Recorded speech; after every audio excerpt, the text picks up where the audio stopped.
Maharashtra today 24 news सत्य परिस्थितीचा सविस्तर आढावा। भर पावसामध्ये गोरेगाव येथे माजी आमदार भाऊ पाटील गोरेगावकर यांचा काँग्रेस कार्यकर्ता मेळावा। हिंगोली विधानसभा माजी आमदार यांनी काँग्रेस कार्यकर्त्यांचा मेळावा गोरेगाव येथे घेतला। या मेळाव्यामध्ये भर पावसात मेळावा झाला। हिंगोली जिल्ह्यातील कोरेगाव येथे बाबूराव पाटील उच्च माध्यमिक महाविद्यालय या मैदानात शेतकऱ्यांच्या विविध मागण्यांसाठी संदर्भात तसेच हिंगोली विधानसभा मतदारसंघातील ब्लॉक काँग्रेस कमिटी कार्यकारिणी बूथ कमिटी आघाडी संघटना विभाग तसेच सेल यांची बैठक घेण्यात आली।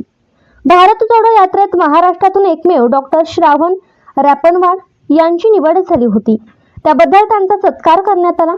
तसेच शेतकऱ्यांचा पीक कर्ज अशा विविध मागण्या निवेदनावर 3000 सह्या घेऊन मुख्यमंत्री यांना देण्यात आले।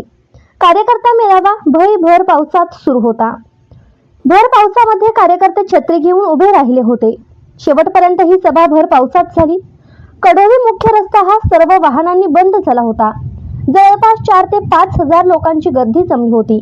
यावेळी प्रमुख पाहुणे म्हणून लोकसभा प्रभारी सचिन नाईक, सहप्रभारी श्रावण रॅपनवाड, सुनील पाटील गोरेगावकर, रणजित पाटील गोरेगावकर, जिल्हा अध्यक्ष दिलीप देसाई, सेनगाव तालुका अध्यक्ष भास्कररावजी बेंगाल, हिंगोली तालुका अध्यक्ष बाबूराव पाटील, शेख नईम शेलाल, शहराध्यक्ष पवन उपाध्ये यांच्यासह यावेळी द्वारकादास सारडा, कांतराव हराळ, मदन पाटील, भैया देशमुख, संतोष जगताप, बालाजी गावडे, गजानन पोहकर कार्यकर्ते उपस्थित होते।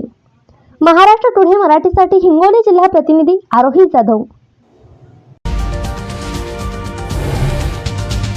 आजच महाराष्ट्र टुडे 24 न्यूजला सबस्क्राइब करा आणि सत्य परिस्थितीचा सविस्तर आढावा पहा।